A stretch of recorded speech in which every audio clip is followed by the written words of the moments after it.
আমরা একটু আগে খবর পেয়েছি, আমাদের একজন সহকর্মী দেখেও আসছেন যে 6 জন সমন্বয়কারীকে এতদিন ধরে তথাকথিত নিরাপত্তা হেফাজতে রাখা হয়েছিল ডিবির কাছে, তাদেরকে ছেড়ে দেওয়া হয়েছে। আমরা এই খবর পেয়ে খুবই আনন্দিত যে তারা আবার মুক্তি পেয়েছে, তারা স্বাধীনভাবে চলতে পারবে আমরা আশা করছি। তাদের বাবা মাদের সাথে, গার্জিয়ানদের সাথে তারা চলে গেছেন, কিন্তু আমাদের মনে এখনো প্রশ্ন রয়েছে যে কেন, কোন ক্ষমতার অধীনে তাদেরকে এতদিন ধরে রাখা হলো। আমাদের কারোর সাথে তো কথা বলার সুযোগই দেওয়া হয়নি। তাদের বাবা মা শুধু ঢুকতে পেরেছেন, তাও দুদিন পরে। কিন্তু অন্যরা যারা ওনাদের সাথে দেখা করতে গেছেন, বিভিন্ন শিক্ষক গেছেন, আমাদের প্রাক্তন স্বরাষ্ট্রমন্ত্রীও গেছিলেন সেখানে, ওনাকেও দেখা করতে দেওয়া হয়নি। বলা হয়েছে হায়ার অথরিটির অনুমতি পেলে তাদেরকে দেখা করতে দেওয়া হবে। তো আমাদের মনে একই প্রশ্ন এখনও রয়েছে, নিরাপত্তা হেফাজত বলতে ওনারা কি বোঝাচ্ছেন?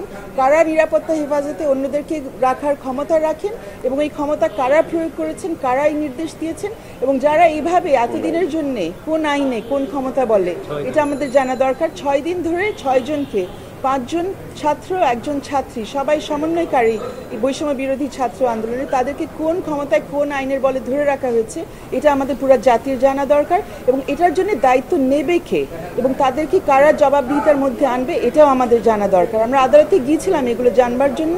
এখন যেহেতু আমরা দেখব আদালত শেষ পর্যন্ত কি বলেন, কিন্তু আমরা মনে করছি যে এই 6 জনের ক্ষেত্রে তাদের অবশ্যই এই 6 দিন তাদের জীবনের যেভাবে কেড়ে নেওয়া হয়েছে, এটার জন্য তাদের কাছে কারা এটা করেছে তাদেরকে আমাদের আইনের আওতায় নিয়ে আসা উচিত এবং তাদের জবাবদিহিতা করা উচিত।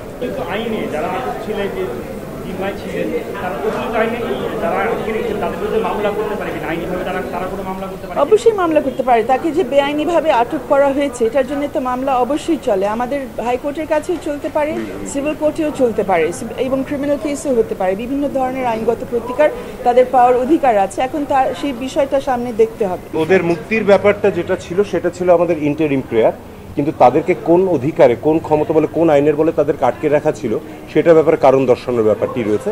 সেটি তো অবশ্যই তাদের কাছ থেকে জানতে হবে যে কেন আটকে রাখা হয়েছিল এবং তাজা গুলি চালাতে পারবে কিনা, কোন পরিস্থিতিতে পারবে সেটার ব্যাপারেও ক্ল্যারিফিকেশন প্রয়োজন আছে। তো অবশ্যই এই মামলা যখন হবে তখন চলবে, অবশ্যই আছে। আমরা না গেলেও তারাই হয়তো আমাদের সাথে যোগাযোগ করবেন। এতদিনে শুভবুদ্ধির উদয় হয়েছে, এতদিনে দেরিতে হলেও সরকারের বা সরকারের অ্যাকচুয়ালি রাষ্ট্রের বলা উচিত না, শুভবুদ্ধির উদয় হয়েছে। অনশনের খবরটা আমি দুটো সূত্র থেকে পেয়েছি এবং তারা 32 ঘন্টা ধরে অনশন করেছিলেন বলে খবর পেয়েছি। তারা বেরিয়ে আসলে আরও পরিষ্কারভাবে জানা যাবে। এবং আমার আসলে আমাদের জাতীয় কবি কাজী নজরুল ইসলামের কথা মনে পড়েছে। পত্রিকায় তার লেখার জন্য তাকে আটক করা হয়েছিল, আপনারা জানেন, আনন্দময়ীর আগমনে কবিতার জন্য। তারপর 39 দিন তিনি অনশন করেছিলেন, হার মানেননি। আমাদের সন্তানরাও হার মানবে না। এবং এই 6 জন কিন্তু শেষ নয়, এর বাইরেও আরও অনেককে আটক করা হয়েছে। অনেক জায়গা থেকে নারীদের আটক করা হয়েছে কোনো নারী পুলিশের উপস্থিতি ছাড়া, সে অভিযোগ আমরা পেয়েছি। বিভিন্ন জায়গায় মোবাইল চেক করা হচ্ছে যার কোনো অধিকার আইন শৃঙ্খলা রক্ষাকারী বাহিনীর নেই। এইগুলো অবিলম্বে বন্ধ করতে হবে। আজকে আমার স্ত্রী আমার পাশে রয়েছেন, তিনি একটু আগে ঢাকা বিশ্ববিদ্যালয়ে যাওয়ার চেষ্টা করছিলেন। আমার শাশুড়ি, তার বয়স 69 বছর, তারা ঢুকতে পারছিলেন না। এই 3 জন মহিলার ভয়ে আমাদের দেশের পুলিশ তটস্থ হয়ে রয়েছে। তারা বিশ্ববিদ্যালয়ে ঢুকলে নাকি খুব বড় সমস্যা হয়ে যাবে। এই বাধা কেন? আমার স্ত্রী, আমার সন্তান, তারা কেন শান্তিতে নির্বিঘ্নে আমার রাস্তায় চলাচল করতে পারবে না? এটাই আমাদের প্রশ্ন।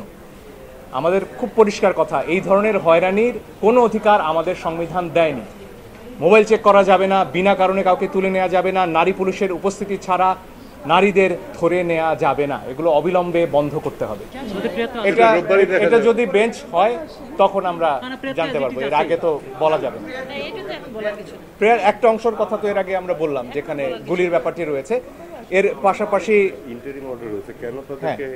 সেই সবগুলো বিষয়ে আসতে পারবে এবং এই 6 দিন কি হিসেবে তাদের রাখা হলো সেটাও নিশ্চয়ই সরকার বলবে আমাদের, যে তারা স্বেচ্ছায় ছিলেন কিনা, কেন তাদের অনশন করতে হলো, এই বিষয়গুলো তো তাদের বলতে হবে, জবাব দিতে হবে। ছেড়ে দিলেই তো আইনি প্রশ্নের শেষ হয়ে যাচ্ছে। আন্দোলনে যদি জঙ্গিরা গুলি করেও থাকে তাহলে সেটার পাল্টা জবাবে ছাত্রদের গুলি করবে কেন?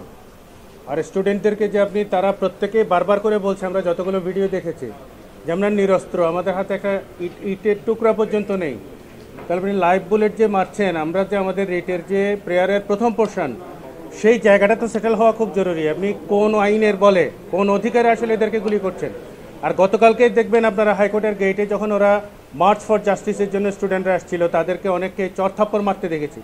ঢাকা বিশ্ববিদ্যালয়ের একজন শিক্ষিকাকে ধাক্কা দিয়ে ফেলে দেওয়া হয়েছে রীতিমতো। আপনি 2013 সনে যে এই হেফাজতে নির্যাতন বন্ধের জন্য যে আইন হয়েছে, সেই আইন হওয়ার পরে শিক্ষক, শিক্ষার্থী, আমাদের আইনজীবী তাদেরকে আপনি চড়থাপ্পড় মারবেন, ধাক্কা দেবেন, নির্যাতন করতে পারবেন, এই অধিকার আপনাকে কে দিল?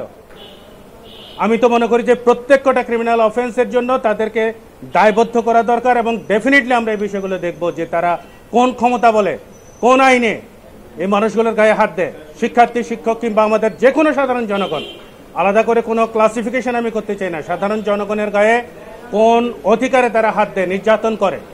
এই নির্যাতন 2013 আইনে খুব পরিষ্কারভাবে বলা আছে যে তারা কি করতে পারবে এবং কি করতে পারবে না।